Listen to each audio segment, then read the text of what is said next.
చిన్న విన్నపం. ఈరోజు రావణకుంట దగ్గర మున్సిపాలిటీ ఆధ్వర్యంలో అన్ని ఏర్పాట్లు చేయడం జరిగింది. కాబట్టి అందరూ కూడా నియమ నిష్టలతోని నిమజ్జన కార్యక్రమం శాంతియుతంగా జరిగేటట్టు కోఆపరేట్ చేస్తారని చెప్పేసి కోరడం జరుగుతుంది.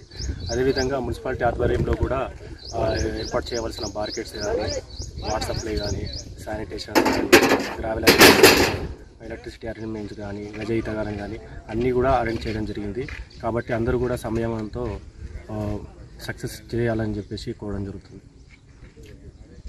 గణేష్ మండలి భక్తులకు ఒక చిన్న విన్నపము. ఇక్కడ రావణకుంట దగ్గర కూడా ఒక ట్రైన్ కూడా ఏర్పాటు చేయడం జరిగింది పెద్ద గణపతులకు. అదేవిధంగా చిన్న గణపతులకు కూడా లోపల గజయితాలను కూడా ఏర్పాటు చేయడం జరిగింది. మీరు మాకు సహకరించేసి మీ యొక్క గణపతిని మా గజయితగాలకు ఇచ్చేసి లోపల నిమజ్జనం అయ్యేటట్టు చూడాలని చెప్పేసి కోరడం జరుగుతుంది. ఎందుకంటే రాబో అరిష్టాలను మనం ఎదుర్కోవడానికి అవకాశం ఉంటుంది. కాబట్టి ప్రతి ఒక్కరు సహకరించాలని చెప్పేసి గణేష్ భక్తులకు